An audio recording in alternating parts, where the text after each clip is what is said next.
Hello दोस्तों, Quds study class में आपका बहुत बहुत स्वागत है। तो चलिए आइए इस वीडियो को स्टार्ट करते हैं। इस वीडियो को स्टार्ट करने से पहले मैं चाहूँगा कि यदि आप हमारे चैनल पर नए हैं तो वीडियो को लाइक करें और चैनल को सब्सक्राइब करते हुए जो बगल में बेल आइकन है उसको भी दबाना न भूलें।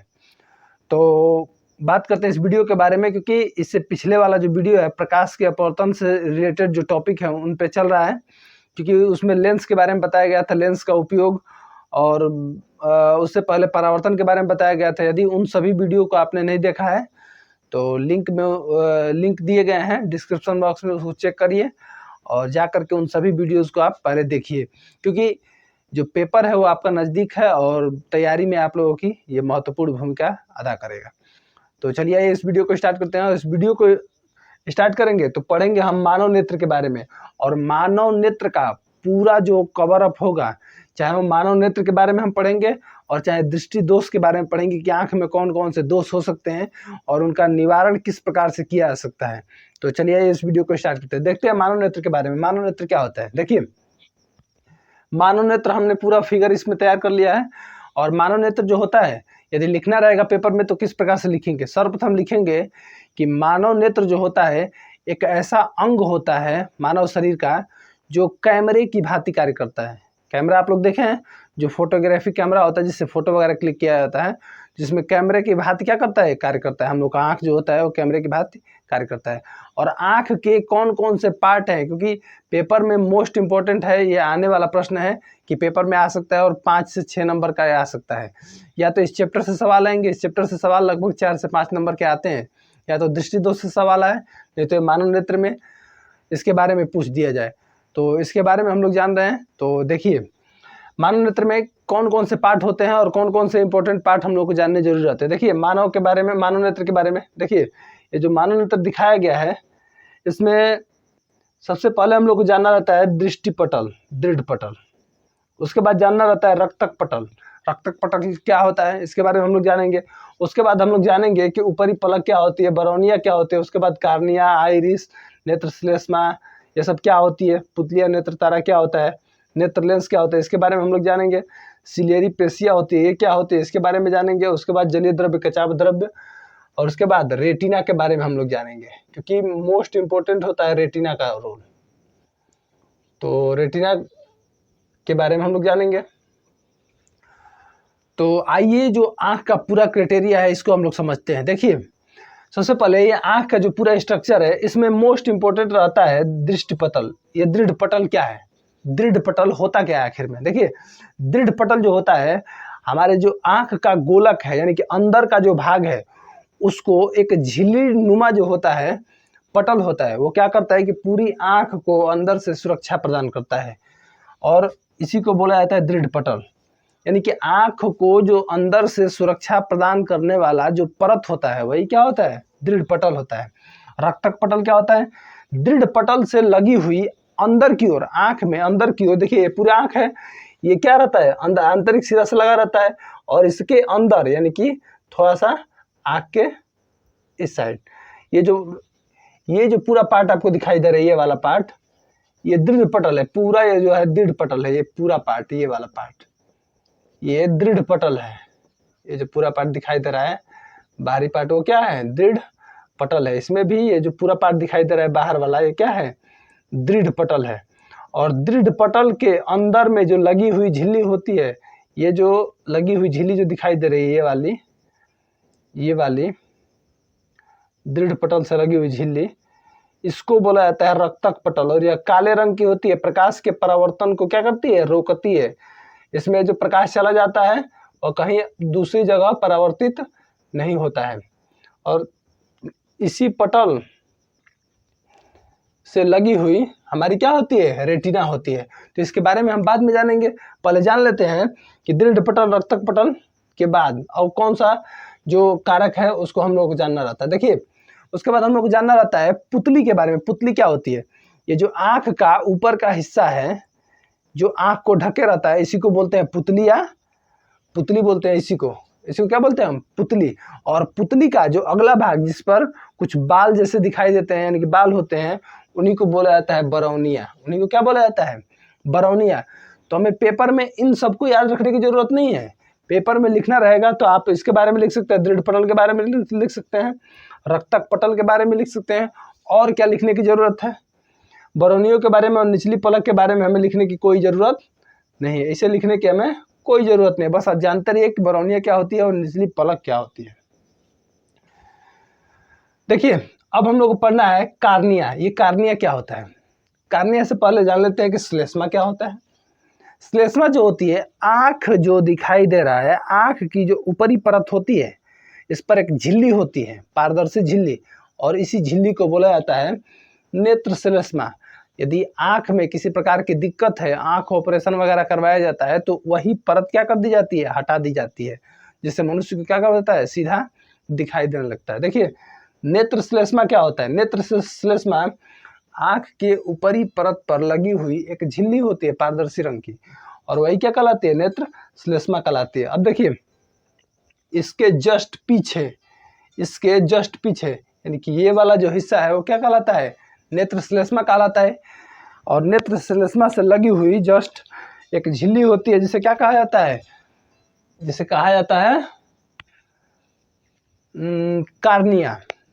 अर्थात आप लोग समझ रहे होंगे कि नेत्र श्लेष्मा से लगी हुई जो झिल्ली होती है उसे हम क्या कहते हैं? कार्निया कहते हैं। ये क्या है? कार्निया है। ये कार्निया है, अर्थात ये वाला जो पार्ट दिखाई दे रहा है वो क्या है? कार्निया है। इसी को क्या कहते हैं हम? कार्निया कहते हैं। हमारे आँख का जो उभरा हुआ भाग है, ये जो उभरा हुआ भाग दिखाई देता है, जिसका हम अनुभव करते हैं, वो क्या है? यह है पूरा कार्निया। ये क्या है? पूरा कार्निया है। और कार्निया से लगी हुई ये जो एरिया दिखाई दे रहा है, ये वाला एरिया जो दिखाई दे रहा है, ये वाला त्रिभुज के कलर का, ये वाला दिखाई दे रहा है ना, त्रिभुज के आकार का, ये जो होता है इसी को बोला जाता है आइरिस। इसी को क्या बोला जाता है? आइरिस बोला जाता है। इसी को बोला जाता है आइरिस। यानी कि कार्निया के ठीक पीछे लगा हुआ एक क्षेत्र होता है जिसको बोला जाता है आइरिस। और आइरिस के बीच में ये जो क्षेत्र आपको दिखाई दे रहा है खाली सा, ये जो क्षेत्र आपको दिखाई दे रहा है खाली सा, इसी को बोला जाता है पुतली अथवा नेत्र तारा। अब देखिए कैसे काम करता है। प्रकाश आँख पे पड़ता है तो नेत्र श्लेष्मा से होते हुए कार्निया पे जाता है, और कार्निया के बाद हमारे क्या पड़ता है? आइरिस में जाता है, और आइरिस से जहाँ छिद्र होता है उसे पुतली या नेत्र तारा कहते हैं। और पुतली और नेत्र तारा के बाद यही प्रकाश किस पे पड़ता है? नेत्र लेंस पे। अब नेत्र लेंस क्या होता है? नेत्र लेंस जो होता है एक पारदर्शी ऊतकों का बना लेंस होता है, जो क्या होता है? पारदर्शी कलर का होता है। पारदर्शी कलर मतलब इसका कोई रंग नहीं होता, एकदम सफ़ेद रंग का जो होता है, पारदर्शी रंग का, वही क्या होता है? नेत्र लेंस होता है, जो लेंस के आकार का होता है। लेंस के आकार के होने के कारण इसे क्या कहा जाता है? नेत्र लेंस कहा जाता है। और देखिए, नेत्र लेंस के दोनों सिरों पर पेशियाँ होती हैं। नेत्र लेंस के दोनों सिरों पर क्या होती है? पेशियाँ होती है। इन्हीं पेशियों को बोला जाता है सिलियरी पेशियाँ। इन्हीं पेशियों को क्या बोला जाता है? सिलियरी पेशियाँ। इन सिलियरी पेशियों का कार्य क्या होता है?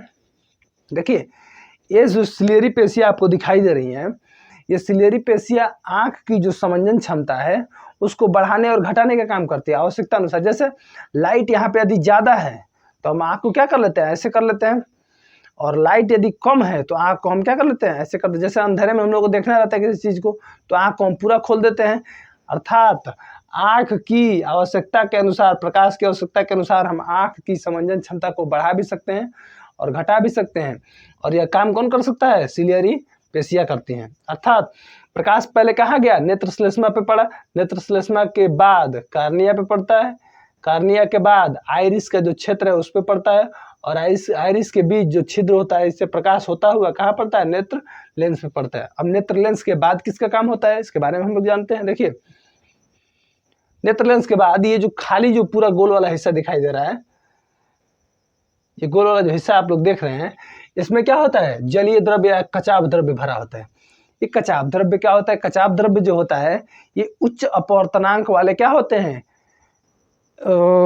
उच्च अपवर्तनांक वाले द्रव होते हैं। उच्च अपवर्तनांक वाले क्या होते हैं? द्रव होते हैं। और इन्हीं द्रवों को क्या बोला जाता है? जलीय द्रव्य बोला जाता है। प्रकाश नेत्र लेंस से होकर के और इन्हीं के इसमें प्रवेश करता है, जलीय द्रव्य में प्रवेश करता है, और जलीय द्रव्य से होते हुए प्रकाश अपना प्रतिबिंब कहाँ बनाता है? रेटिना पर बनाता है। कहाँ बनाता है? रेटिना पर बनाता है। अब रेटिना क्या होती है? रेटिना के बारे में हम लोग जान लेते हैं। देखिए रेटिना क्या होती है। रेटिना आंख के पीछे की ओर, आंख के अंदर की ओर, आंख के अंदर की ओर लगी हुई एक क्या होती है? काले रंग की झिल्ली होती है। एक अपारदर्शी क्या होती है? झिल्ली होती है। आंख के आंतरिक भाग में लगी हुई एक क्या होती है? काले रंग की झिल्ली होती है, जिसे हम क्या कहते हैं? रेटिना कहते हैं। और इसी रेटिना पर किसी भी वस्तु का प्रतिबिंब क्या होता है? बनता है। इसी रेटिना पर किसी भी वस्तु का प्रतिबिंब बनता है। और वो प्रतिबिंब कैसा होता है? प्रतिबिंब जो होता है वास्तविक बनता है, लेकिन क्या बनता है?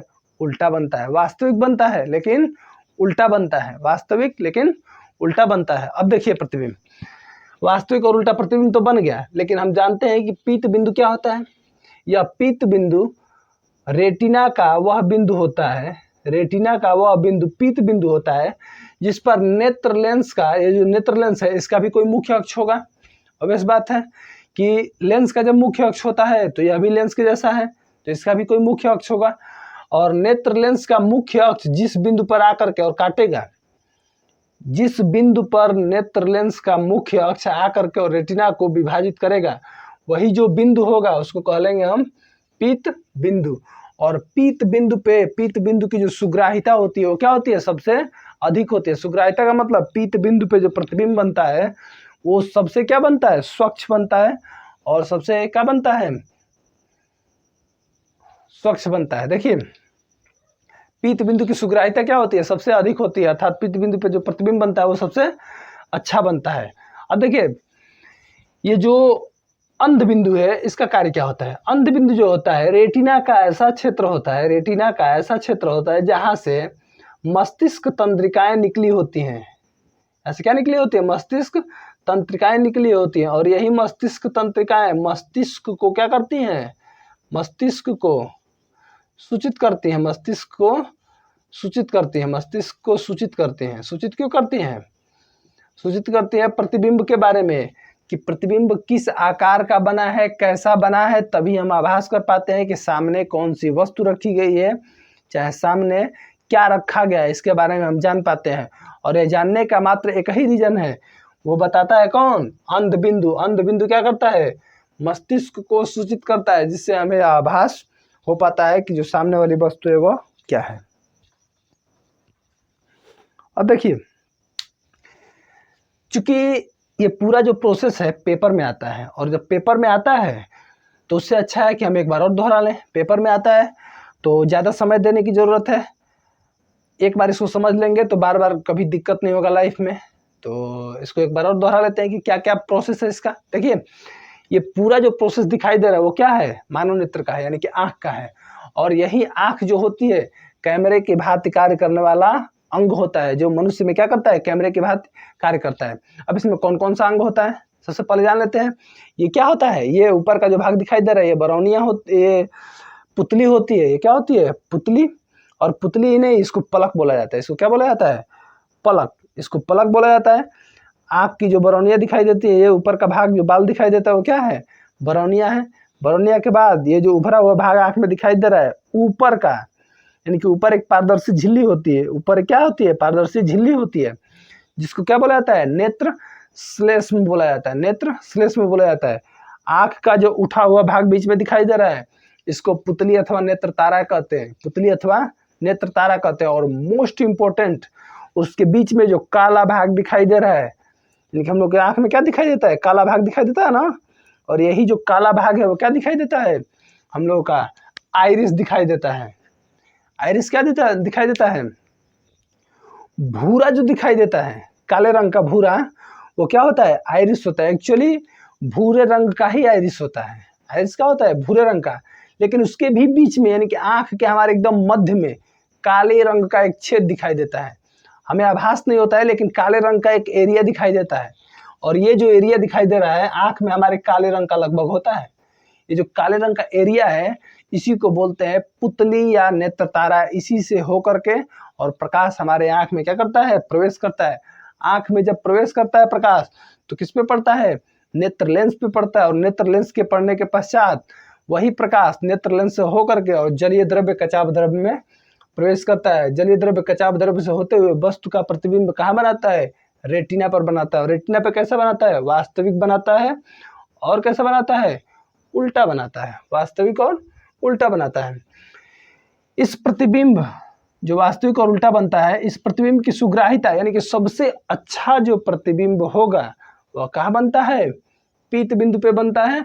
और पीत बिंदु की सुग्राहिता सबसे अधिक होती है, अर्थात सबसे अच्छा प्रतिबिंब पीत बिंदु पे बनता है। अब देखिए अंध बिंदु क्या होता है?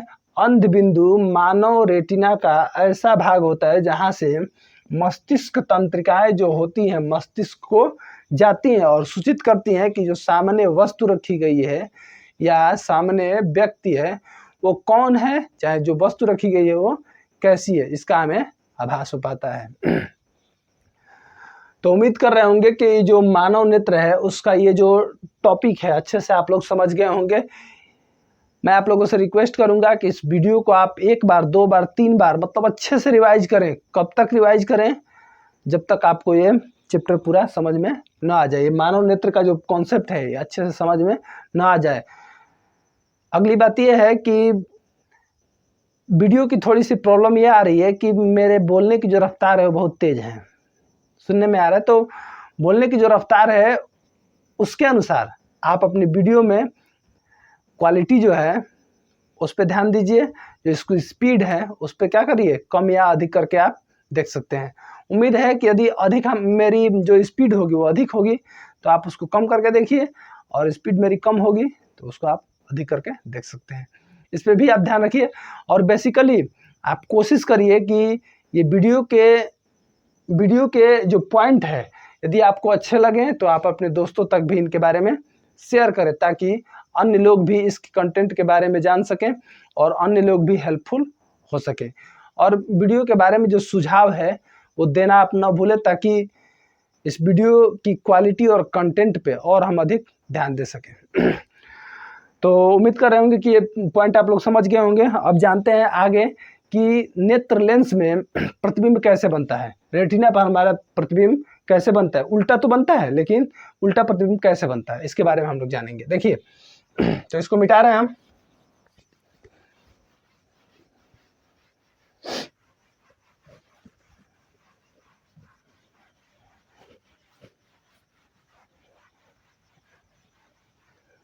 देखिए नेत्र लेंस में प्रतिबिंब कैसा बनता है।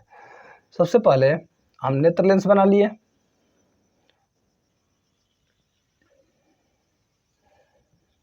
ये हो गया। मान लेते हैं कि यहाँ पे सामने कोई वस्तु है,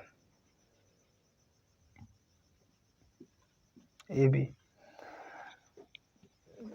ये जो इतना भाग दिखाई दे रहा है ये क्या है? रेटिना है। ये रेटिना है। अब इसमें प्रतिबिंब कैसे बनता है? देखिए सबसे पहले यदि यहाँ पे बस व्यक्ति देख रहा है तो इसका प्रतिबिंब पहले प्रकाश आता है और लेंस पे पड़ता है। प्रकाश आता है कहाँ पड़ता है? लेंस पे पड़ता है। और लेंस पे यदि पड़ेगा तो लेंस का एक ही काम होता है कि प्रकाश कहीं से भी आए, प्रकाश कहीं से भी आए उसको क्या करे? उसको फोकस से होके गुजारे।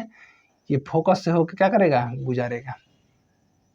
ये क्या करेगा? फोकस से होके गुजारेगा। और फोकस से होके गुजारेगा तो वस्तु का प्रतिबिंब कहाँ बनेगा? वस्तु का प्रतिबिंब कहाँ बनेगा? रेटिना पर बनेगा। और कैसा बन रहा है? नीचे बन रहा है, उल्टा बन रहा है।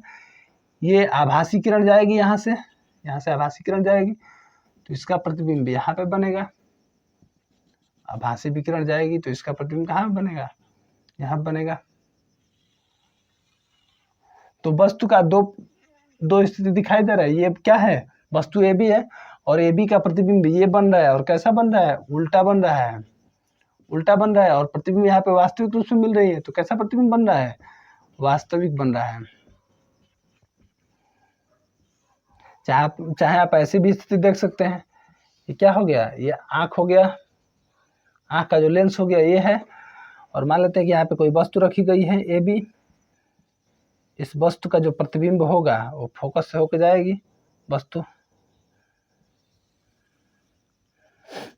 यहाँ से प्रकाश गया और ये कहाँ से होकर जाएगी? फोकस से होकर जाएगी। फोकस से होकर जाएगी तो ये वस्तु क्या होगी? मान लेते हैं कि यहाँ पे रेटिना है तो वस्तु का प्रतिबिंब यहाँ पे क्या हो जाएगा, बन जाएगा, प्रतिबिंब बन जाएगा, प्रतिबिंब बन जाएगा। और प्रतिबिंब कैसा होगा, उल्टा होगा और वास्तविक होगा। यहाँ पे वास्तव रूप में मिल रही है प्रकाश की किरणें और यहाँ पे क्या है, रेटिना है, तो रेटिना पे वस्तु का प्रतिबिंब बन रहा है। तो उम्मीद कर रहे होंगे कि प्रतिबिंब वस्तु का कैसे बनता है हमारी आंख में, इसको आप लोग अच्छे से समझ गए होंगे। देख लीजिए एक बार और अच्छे से फिगर को। चलिए आगे देखते हैं कि अगला टॉपिक इसमें कौन कौन सा है जो मोस्ट इंपॉर्टेंट है और पूछा भी जाता है अक्सर परीक्षाओं में। देखिए पूछा जाता है नेत्र की समंजन क्षमता, नेत्र की समंजन क्षमता, नेत्र की समंजन क्षमता, नेत्र की समंजन क्षमता क्या होती है, इसके बारे में हम लोग जानते हैं। नेत्र की समंजन क्षमता क्या होती है, सबसे पहले देखिए नेत्र की समंजन क्षमता क्या होती है। मानव नेत्र के आंख की देखिए मानव नेत्र के आंख की ऐसी क्षमता, मानव नेत्र के आंख की ऐसी क्षमता जिसके द्वारा मनुष्य आंख की फोकस दूरी को आवश्यकता अनुसार कम या अधिक कर सकता है। आंख की इसी क्षमता को नेत्र लेंस की समंजन क्षमता कहा जाता है। हमने बताया सिलियरी पेशिया के बारे में। सिलियरी पेशियों का कार्य क्या होता है, आंख की समंजन क्षमता को कम या अधिक करना। और समंजन क्षमता को कम या अधिक करना मतलब आंख को आवश्यकता अनुसार अधिक और कम फोकस युक्त बनाना। इसका मतलब अंधेरे में आप हैं, यदि किसी वस्तु को देखना है तो आप ऐसे करके आंख देखते हैं, और उजाले में यदि प्रॉपर आपको प्रकाश मिल रहा है तो आप ऐसे करके आंख देखते हैं। अर्थात आंख की समंजन क्षमता बढ़ाना और घटाना किसका काम होता है, सिलियरी पेशियों का। और आंख की समंजन क्षमता को बढ़ाना एवं घटाना ही क्या कहलाता है, आंख की समंजन क्षमता कहलाता है। आंख की समंजन क्षमता नेत्र लेंस की जो फोकस है उसको आवश्यकता अनुसार बढ़ाना या घटाना ही क्या कहलाता है, नेत्र लेंस की समंजन क्षमता कहलाता है। नेत्र लेंस की समंजन क्षमता के बाद मोस्ट इंपॉर्टेंट क्या है जो पूछा जाता है, इसको लिख भी दे रहे हैं एक बार। समंजन क्षमता, समंजन क्षमता, समंजन क्षमता क्या होती है, नेत्र लेंस की फोकस दूरी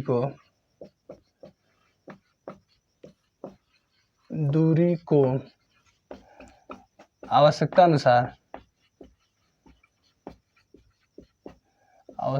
अनुसार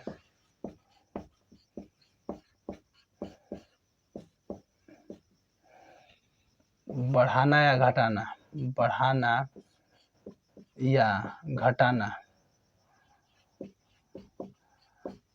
कम या अधिक करना, कम या अधिक करना ही नेत्र की समंजन क्षमता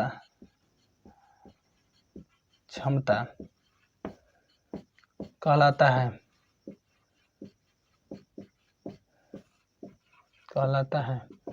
मानते हैं कि मेरा जो बोर्ड स्किल है, मेरे जो लिखने की तकनीक है बोर्ड स्किल, वो बेहतर नहीं है, लेकिन कोशिश करिएगा कि जो वीडियो है उसको मोस्ट मतलब हाई क्वालिटी पे बनाया जा रहा है। तो हाई क्वालिटी पे बनाया जा रहा है तो इसको समझने की आप कोशिश करिएगा। जो मेरी लिखावट है उतनी भी खराब नहीं है कि आप इसको समझ ना सकें। चलिए नेत्र की समंजन क्षमता हम समझ गए। अब देखते हैं कि आंख का जो दोष है उसको बोला जाता है दृष्टि दोष। दृष्टि दोष क्या होता है,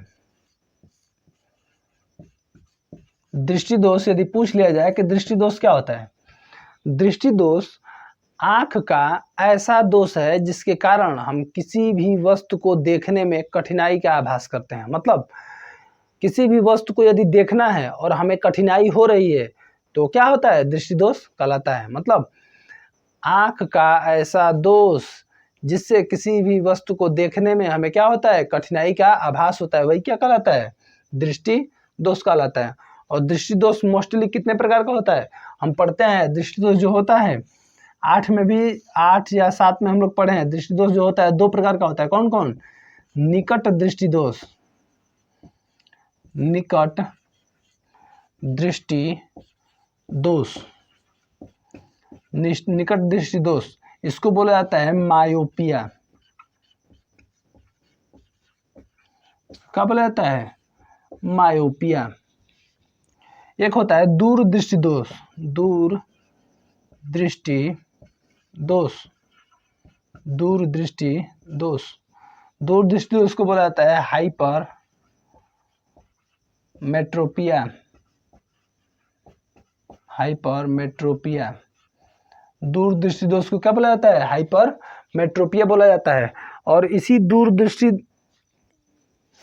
ये जो दूरदृष्टि दोष है, इसी दूरदृष्टि दोष को क्या बोला जाता है? हाइपर मेट्रोपिया बोला जाता है। देखिए, दृष्टि तो जो दोष होता है, आंख का दोष होता है, जिससे हमें वस्तु को देखने में क्या होती है? कठिनाई का आभास होता है। दृष्टि दोष कितने प्रकार का होता है? दूरदृष्टि दोष एवं निकट दृष्टि दोष, दो प्रकार का, निकट दृष्टि दोष और दूरदृष्टि दोष।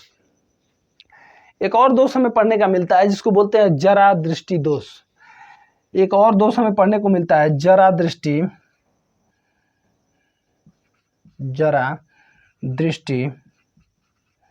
दोष। जरा दृष्टि दोष। जरा दृष्टि दोष को बोला जाता है प्रेसबायोपिया। प्रेसबायोपिया, इसको क्या बोला जाता है? प्रेसबायोपिया। देखिए, दूरदृष्टि जो दृष्टि दोष होता है वो कितने प्रकार का होता है? दो प्रकार का, निकट दृष्टि दोष, दूरदृष्टि दोष। लेकिन एक अन्य प्रकार भी पढ़ने को हमें मिलता है, कौन? जरा दृष्टि दोष। इसके बारे में भी हम लोग जानेंगे। तो चलिए आगे देखते हैं कि निकट दृष्टि दोष क्या होता है। देखिए, निकट दृष्टि दोष क्या होता है, इसके बारे में हम लोग जानते हैं।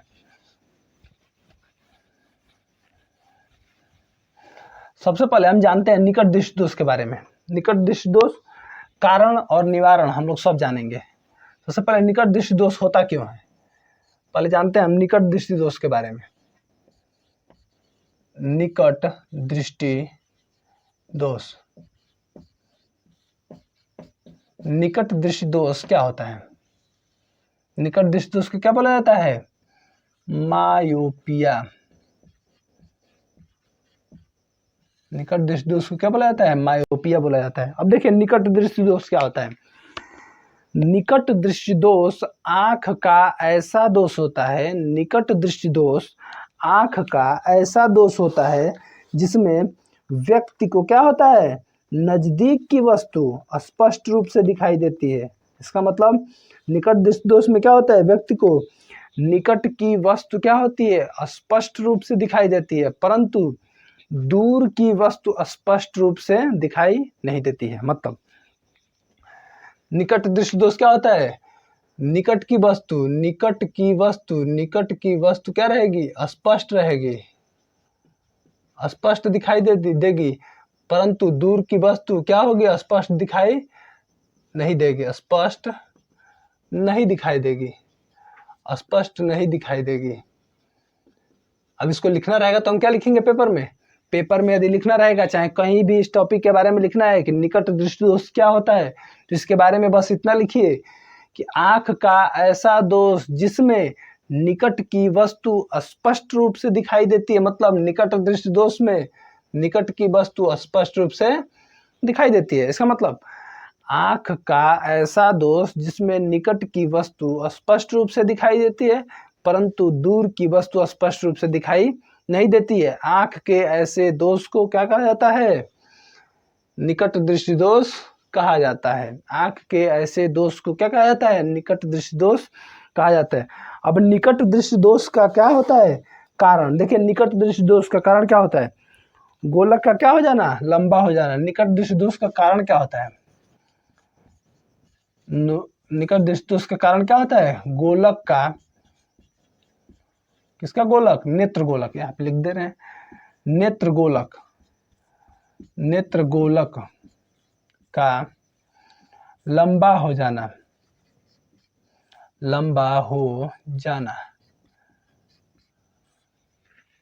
देखिए, नेत्र गोलक का लंबा हो जाना मतलब ये जो है, ये आंख है हमारी, ये लेंस हो गया, यहाँ पे हम लोग का आंख हो गया, ये रेटिना हो गया।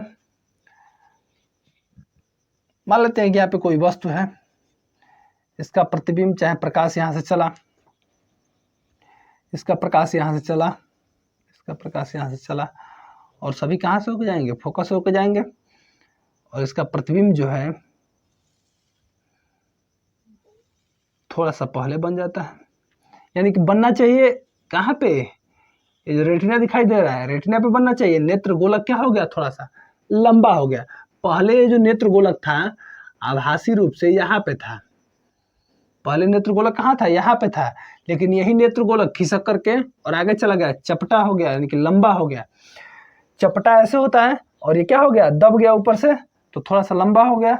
यानी कि प्रतिबिंब तो वहीं पे बनता है जहाँ पे पहले बनता था, लेकिन यही गोलक हल्का सा पीछे हो गया। पीछे होने का मतलब कि जो रेटिना है थोड़ी सी पीछे चली गई, अर्थात ये प्रतिबिंब वहीं पे बन रहा है, और रेटिना थोड़ी सी उधर चली गई है, तो वही प्रतिबिंब स्पष्ट रूप से दिखाई नहीं देता है।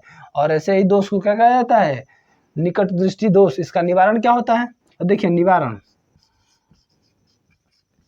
इसका निवारण जो होता है, चश्मे में उचित फोकस दूरी का, उचित फोकस दूरी का, उचित फोकस दूरी का क्या करना, अवतल लेंस, अवतल लेंस का प्रयोग करना, उचित फोकस दूरी के अवतल लेंस का प्रयोग करना।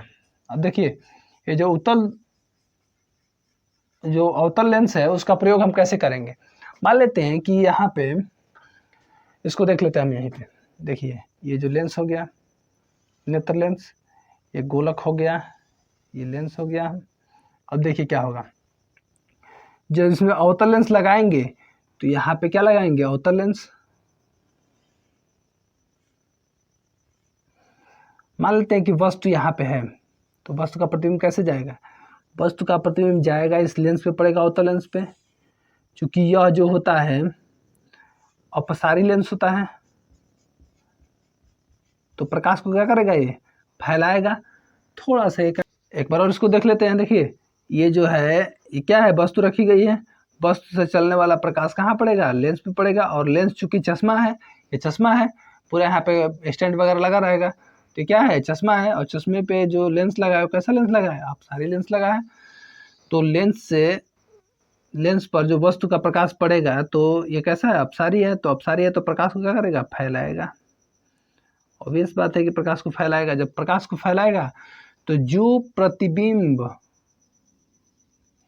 इस लेंस में पहले बन रहा था, इस लेंस में यहाँ पे बन रहा था, यहाँ पे प्रतिबिंब बन रहा था, जो प्रतिबिंब ऐसे यहाँ पे बन रहा था, वही प्रतिबिंब जब ये फैलेगा प्रकाश, क्योंकि ये सीधा जा रहा था, सीधा यहाँ से बन रहा था, ये प्रतिबिंब कहाँ से बन रहा था, यहाँ से बन रहा था, प्रतिबिंब बन रहा था यहाँ से, यहाँ पे बन रहा था। लेकिन यही प्रतिबिंब जैसे प्रकाश फैल जाएगा तो ये प्रतिबिंब जो होगा इसका एरिया बढ़ जाएगा, और यही प्रतिबिंब कहाँ जाके बनेगा, रेटिना पर बनेगा। तो वस्तु का प्रतिबिंब कहाँ बनेगा, रेटिना पर बनेगा। पहले कहाँ बनता था, यहाँ पे बनता था, रेटिना से पहले बनता था। अर्थात निकट दृष्टि दोष जो है उसको दूर करने के लिए किसका हम उपयोग करेंगे, लेंस में उचित फोकस दूरी के अवतल लेंस का उपयोग करेंगे। एक बार और देख लेते हैं कि निकट दृष्टि दोष क्या होता है। निकट दृष्टि दोष आंख का ऐसा दोष होता है जिसमें निकट की वस्तु स्पष्ट रूप से दिखाई देती है, परंतु दूर की वस्तु स्पष्ट रूप से दिखाई नहीं देती है।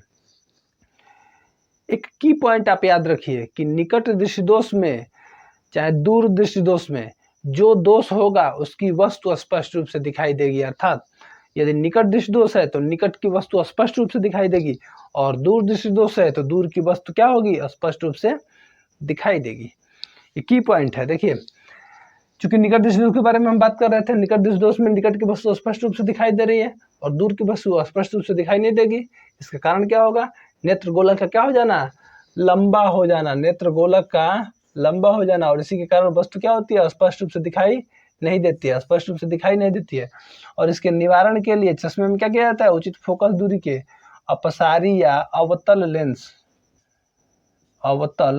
लेंस का क्या करते हैं हम, उपयोग करते हैं। इसी अवतल लेंस के कारण वस्तु का प्रतिबिंब थोड़ा सा आगे बढ़ करके और कहाँ बनता है, रेटिना पर बनता है, क्योंकि ये रेटिना है और वस्तु का प्रतिबिंब कैसा बनता है, आभासी बनता, आभासी नहीं, वास्तविक बनता है और सीधा उल्टा बनता है, वास्तविक और उल्टा बनता है। वस्तु का प्रतिबिंब वास्तविक बनता है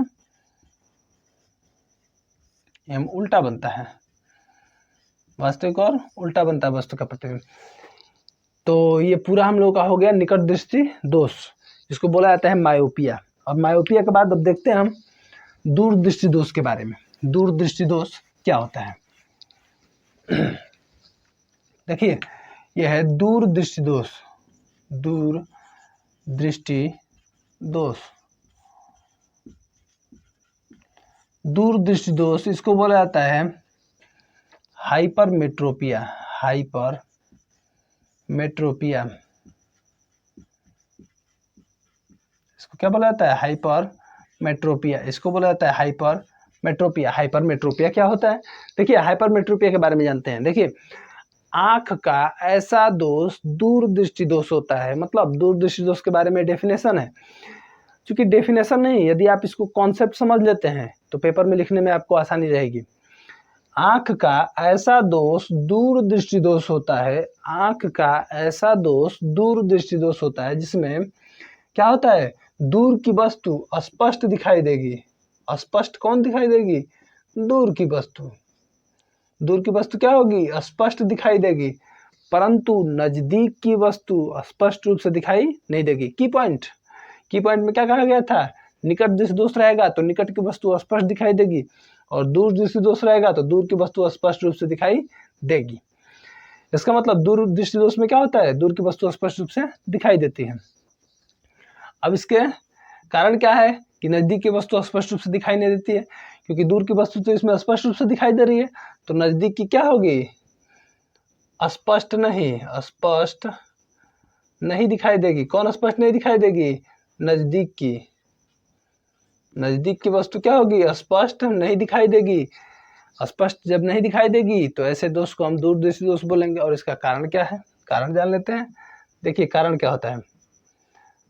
इसका जो कारण होता है दूर दृष्टि दोष का, गोलक का, नेत्र गोलक का चपटा हो जाना। नेत्र गोलक का क्या हो जाना? चपटा हो जाना। नेत्र गोलक कैसे चपटा हो जाता है? देखिए, ये हो गया नेत्र लेंस, ये हो गया गोलक, ये हो गया गोलक। ये गोलक जो था पहले यहां से होकर जाता था, पहले यहां से होकर जाता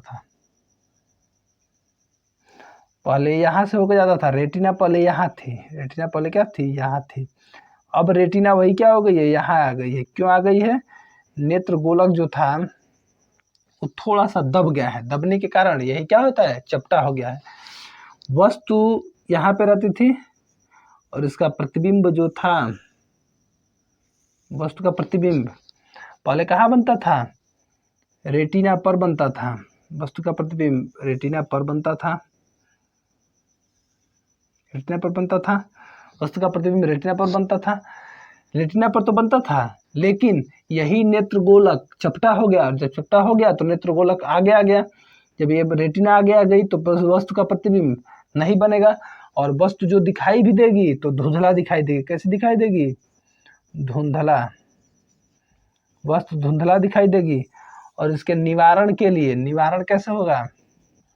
निवारण के लिए आंख में उचित फोकस दूरी का उत्तल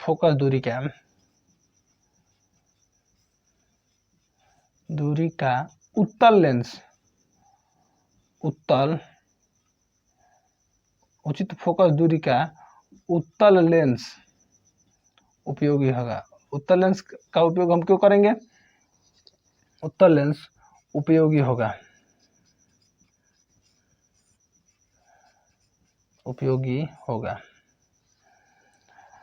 अब देखिए कैसे उत्तल लेंस उपयोगी होगा। मान लेते हैं कि ये बना दिए हम, इसी चित्र पे हम समझ लेते हैं। धुंधला दिखाई दे रहा था, नेत्र लेंस पे पड़ा प्रकाश, और प्रकाश का प्रतिबिंब रेटिना पे बना, लेकिन रेटिना पहले यहाँ पे थी, अब रेटिना आगे आ गई है। जब आगे आ गई है तो प्रतिबिंब यहाँ पे धुंधला बन रहा है। अब ये सेम टू सेम यही प्रतिबिंब अब यहाँ पे क्या होता है? हम यदि लेंस लगा देते हैं यहाँ पे उत्तल लेंस लगा देते हैं तो स्थिति क्या होती है? देखिए, प्रतिबिंब यहाँ पे हो गया। चूंकि यह क्या है, अभिसारी लेंस है, अभिसारी या उत्तल लेंस है, तो उत्तल लेंस है तो इसका जो प्रकाश होगा थोड़ा सा अंदर की ओर जाएगा, थोड़ा सा क्या होगा, अंदर की ओर जाएगा, अर्थात ये प्रकाश को क्या करता है, एक बिंदु पर केंद्रित करता है, और थोड़ा सा आगे जाने के बाद यही जो होगा वस्तु, उसका प्रतिबिंब कहाँ बनेगा, रेटिना पर स्पष्ट रूप से बन जाएगा। और जब यही प्रतिबिंब रेटिना पर बनेगा तो व्यक्ति कहता है कि वस्तु हमें क्या हो रही है, स्पष्ट रूप से दिखाई दे रही है। और कब ये दिखाई देगी वस्तु, वस्तु कब ये दिखाई देगी, जब चश्मे में उचित फोकस दूरी के उत्तल लेंस का उपयोग करेंगे तो वस्तु का प्रतिबिंब कहाँ बनने लगेगा, रेटिना पे बनने लगेगा। तो मोस्ट प्रोबेबली ये निकट दृष्टि दोष और दूर दृष्टि दोष से प्रश्न कंपटीशन में भी बनाए जाते हैं। और ये जो बोर्ड की परीक्षाएं हैं हाई स्कूल इंटरमीडिएट की, तो हाई स्कूल में अक्सर पूछा जाता है, इंटरमीडिएट में कॉन्सेप्ट थोड़ा सा रहता है लेकिन उतना नहीं पूछा जाता है, लेकिन हाई स्कूल में मोस्ट इसमें से प्रश्न आने ही आने हैं, आपके 3 से 4 नंबर के प्रश्न आने ही आने हैं। तो प्रश्न इनमें से पूछे जाते हैं। और इसके बारे में जो कॉन्सेप्ट था हमने आप लोगों को बताया, निकट दृष्टि दोष के बारे में, दूर दृष्टि दोष के बारे में, और इनके कारण क्या होते हैं, इनके निवारण कौन कौन से होते हैं, इसके बारे में हम लोगों ने बताया। देखिए एक और कॉन्सेप्ट आता है जिसका नाम है जरा दृष्टि दोष। ये जरा दृष्टि दोष क्या होता है, इसके बारे में हम लोग जान लेते हैं, क्योंकि जरा दृष्टि दोष जो होता है यह भी पूछा जाता है।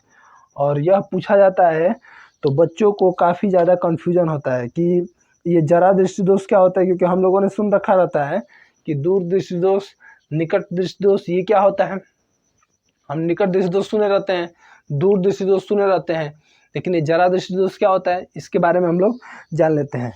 कोई पूछ देगा कि व्यक्ति को कितनी दूरी, व्यक्ति से कितनी दूरी पर कोई वस्तु रखी जाए कि वो स्पष्ट रूप से देखी जा सके। कोई पूछ दे कि व्यक्ति की आंख कितनी दूर तक देख सकती है, व्यक्ति की आंख कितनी नजदीक तक स्पष्ट रूप से देख सकती है। कोई पूछेगा कि आंख का दृष्टि क्षेत्र क्या होता है, तो इसका क्या जवाब होगा आपके पास, इसके बारे में भी हम चर्चा करेंगे। सबसे पहले हम जान लेते हैं कि जरा दृष्टि दोष क्या होता है। जरा दृष्टि दोष क्या होता है, जरा दृष्टि दोष के निवारण के कारण क्या होते हैं। देखिए जरा दृष्टि दोष जो होता है, इसको मिटा दे रहे हैं, आगे चलते हैं। जरा दृष्टि दोष के बारे में हम पढ़ लेते हैं। निकट दृष्टि दोष हो गया, निकट दृष्टि दोष को मायोपिया बोला जाता है। निकट दृष्टि दोष को क्या बोला जाता है, मायोपिया। दूर दृष्टि दोष को हाइपरमेट्रोपिया। और जरा दृष्टि दोष, जरा दृष्टि दोष, जरा दृष्टि दोष इसको क्या बोला जाता है, जरा दृष्टि दोष इसको बोला जाता है हाइपरमेट्रोपिया। Hypermetropia, hypermetropia. ये हाइपरमेट्रोपिया क्या होता है, देखिए हाइपरमेट्रोपिया क्या होता है, यदि आँख की जो सिलियरी पेशियां हैं वो कठोर हो जाए, यानी कि डिस्टर्ब हो जाए और काम करना कम कर दे, तो आँख में जो दोष होगा वह क्या होगा, जरा दृष्टि दोष होगा।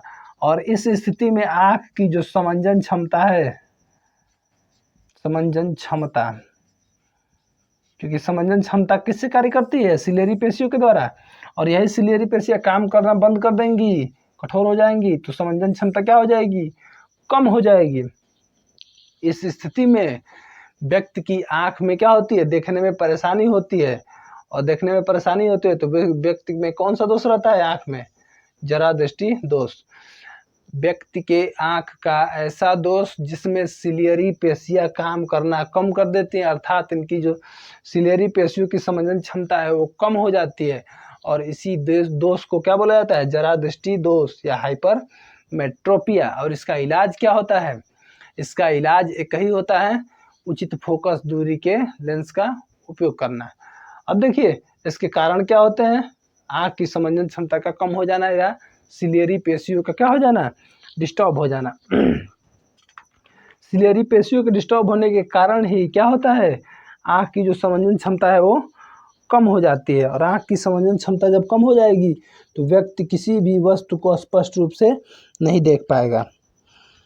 व्यक्ति किसी भी वस्तु को क्या करेगा, स्पष्ट रूप से नहीं देख पाएगा। कोई हम आप लोगों से प्रश्न पूछे हैं क्या कि कोई व्यक्ति जो होता है वो कहाँ तक देख सकता है, कोई व्यक्ति कितनी नज़दीक तक देख सकता है, कोई व्यक्ति कितने क्षेत्र तक देख सकता है, कोई व्यक्ति कितनी दूरी तक स्पष्ट रूप से देख सकता है। अब देखिए, कोई व्यक्ति, आप जान लीजिए कोई व्यक्ति कितनी दूर तक देख सकता है, दूर तक देख सकता है। कोई व्यक्ति कितना नजदीक तक यानी कि निकट देख सकता है। कोई व्यक्ति कितनी दूरी तक स्पष्ट देख सकता है और कोई व्यक्ति कितने क्षेत्र तक देख सकता है, कितने क्षेत्र तक देख सकता है। इसका मतलब क्या, इसके बारे में हम चर्चा किए नहीं और इसके बारे में अक्सर लोग बताते नहीं हैं, लेकिन इसके बारे में आप जान लीजिए। दूर तक कितनी दूरी तक देख सकता है, व्यक्ति आंख से जितना अधिक दूर देखे यानी कि अनंत तक देख सकता है। कितना दूर तक देख सकता है, अनंत तक देख सकता है। व्यक्ति के देखने का ऐसा क्षेत्र जिसमें व्यक्ति कहाँ तक देख सकता है, दूर बिंदु तक देख सकता है, अर्थात अनंत तक देख सकता है। और जहां तक देखेगा उसको बोला जाता है दूर बिंदु। जितनी दूर देखेगा उसी बिंदु तक बोला जाएगा क्या, उसी दूर बिंदु को क्या बोला जाएगा, दूर बिंदु। जितनी दूर बिंदु तक स्पष्ट रूप से देखेगा, स्पष्ट रूप से देखेगा, उसी दूर बिंदु को क्या बोला जाएगा, उसी बिंदु को क्या बोला जाएगा, दूर बिंदु। व्यक्ति जितनी दूर तक स्पष्ट रूप से किसी वस्तु को देख सकता है तो उसी दूरी को क्या बोला जाता है, दूर बिंदु बोला जाता है। निकट बिंदु, स्पष्ट रूप से किसी भी वस्तु को व्यक्ति कितनी नजदीक तक देख सकता है और वही क्या होता है, व्यक्ति का सबसे नजदीक पॉइंट। और इसी नजदीक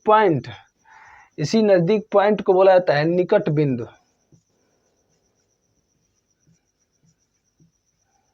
यानी कि सबसे कम कितनी दूर तक देख सकता है, यानी कि आँख के इतना रहेगा तो भी देख सकता है, क्योंकि ये नज़दीक जो रहेगा तो बड़ा बड़ा दिखाई देगा, धुंधला दिखाई देगा। इससे अच्छा है सबसे स्पष्ट कहाँ तक दिखाई देगा, यहाँ तक दिखाई देगा। तो स्पष्ट तो पूछा नहीं जा रहा है, सबसे नज़दीक बिंदु दिखाई दे रहा है लेकिन धुंधला दिखाई दे रहा है, तो धुंधला से हमें मतलब नहीं है। सबसे नज़दीक बिंदु जहाँ तक व्यक्ति क्या कर सकता है, देख सकता है, उसे बोलते हैं निकट बिंदु। और सबसे दूर बिंदु जहाँ तक मनुष्य देख सकता है उसको बोलते हैं दूर बिंदु।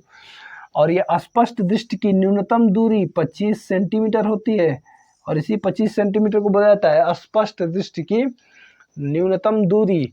और इसी दूरी तक मनुष्य स्पष्ट रूप से देख सकता है। अर्थात कोई बोलेगा कि स्पष्ट दृष्टि की न्यूनतम दूरी क्या होती है, मतलब आँख की ऐसी दूरी जिसमें मनुष्य क्या कर सकता है, स्पष्ट रूप से देख सकता है, वही दूरी क्या होती है, आँख की न्यूनतम दूरी होती है स्पष्ट दृष्टि की। तो आँख की स्पष्ट दृष्टि की न्यूनतम दूरी क्या होती है, 25 जो सेंटीमीटर होती है वो आँख की क्या होती है, स्पष्ट दृष्टि की न्यूनतम दूरी होती है। और आँख की स्पष्ट दृष्टि की न्यूनतम दूरी इतना तक मनुष्य क्या कर सकता है, स्पष्ट रूप से देख सकता है। अब देखिए दृष्टि क्षेत्र क्या होता है, मतलब आँख का निकटतम बिंदु जहाँ तक मनुष्य देखता है, जहाँ से देखता है, और आँख का सबसे दूर बिंदु जहाँ तक मनुष्य देखता है, इनके बीच का जो एरिया होगा यानी कि क्षेत्र जो होगा, उसी क्षेत्र को बोला जाता है दृष्टि क्षेत्र या दृष्टि विस्तार। दृष्टि विस्तार क्या होता है, आँख का ऐसा क्षेत्र जहाँ तक मनुष्य क्या कर सकता है, स्पष्ट रूप से देख सकता है। इन दोनों बिंदुओं के बीच का जो क्षेत्र होगा उसी को बोला जाता है दृष्टि क्षेत्र। तो हम उम्मीद कर रहे होंगे कि आप लोग इस वीडियो को अच्छे से समझ गए होंगे कि आँख का जो दूर बिंदु होता है वो क्या होता है और नज़दीक जो बिंदु होता है वो क्या होता है। अब देखिए पूछा जाता है नेत्र लेंस की क्षमता के बारे में, क्योंकि लेंस की क्षमता का जो सूत्र होता है वही नेत्र लेंस की भी क्षमता का सूत्र होता है। वो सूत्र लिखा जाता है P = 1/f। यह जो होता है मीटर में होता है, और किसमें होता है, मीटर में। और इसको सेंटीमीटर में बदलने के लिए क्या करना पड़ता है, P = सूत्र लगाया जाता है P = 100/f एफ, यह जो होता है सेंटीमीटर में हो जाता है, सेंटीमीटर में बदलने के लिए 100 से ऊपर गुणा कर दिया जाता है। और इसका मात्रा क्या होता है, डायोप्टर होता है, डायोप्टर। चूंकि पूछा भी जाता है लेंस की क्षमता का मात्रा क्या होता है, डायोप्टर। इसी चैप्टर में एक और सूत्र का प्रयोग किया जाता है, चूंकि इस पे सवाल भी हैं और सवाल है तो सूत्र को तो जानना जरूरी ही है, क्योंकि जब तक सूत्र नहीं पता रहेगा सवाल भी हम नहीं हल कर पाएंगे। देखिए एक सूत्र है जिसका उपयोग अक्सर किया जाता है, 1/f equal to 1/d minus 1/d dash. इसका मतलब क्या है, इसमें जो f है लेंस की फोकस है, लेंस की फोकस दूरी। ये जो d है स्पष्ट दृष्टि की न्यूनतम दूरी, स्पष्ट दृष्टि की न्यूनतम दूरी, न्यूनतम दूरी। और यह जो है दोष युक्त नेत्र के देखने की दूरी। इसका मतलब क्या है कि दोष युक्त जो आंख है वह कितनी अधिक दूर तक देख सकती है, यही जो दूरी है वो क्या है, डी डैश है। क्योंकि सवाल पूछा जाता है, जैसे एक सवाल कोई पूछ ले कि एक व्यक्ति 60 मीटर दूरी तक स्पष्ट रूप से देख सकता है, तो वही 60 जो होगा इस पे रखा जाएगा और स्पष्ट दृष्टि की न्यूनतम दूरी 25 यहाँ पे रखी जाएगी, तो उससे क्या निकल जाएगा, उसका फोकस दूरी निकल जाएगा। तो इसी प्रकार से सवालों को हम हल करते हैं। तो उम्मीद कर रहे होंगे कि वीडियो आप अच्छे से समझ लिए होंगे। इसको आप रिवाइज करने के लिए वीडियो को 1 से 2 बार 3 बार भी देखते रहें और इस वीडियो को अपने दोस्तों तक शेयर करें, ताकि बोर्ड की परीक्षाओं में इन टॉपिक से आने वाले जो भी प्रश्न हैं उनका वो सॉल्यूशन कर सकें और इनसे संबंधित जो भी बातें हैं उनको देख सकें और अच्छा से अच्छा प्रदर्शन कर सकें। तो मिलते हैं अगले वीडियो में, और वीडियो को आप अपने दोस्तों तक शेयर करें ताकि यूट्यूब पे मेरा ज़्यादा दिन नहीं हुआ और कंटेंट क्रिएशन में और कैमरे को फेस करने में बहुत दिक्कत हो रही है। तो कोशिश करेंगे कि जो भी कमियां हो रही हैं उसको हम दूर करें। और बेसिकली आप इस वीडियो के डिस्क्रिप्शन बॉक्स में जो लिंक दिए गए हैं उनसे संबंधित वीडियो को देखें और इस वीडियो के बारे में अपनी राय कमेंट बॉक्स में दें, ताकि हम इस वीडियो के कंटेंट और क्वालिटी के बारे में हम सुधार कर सकें। तो मिलते हैं अगले वीडियो में। Thank you so much. Okay, all the best.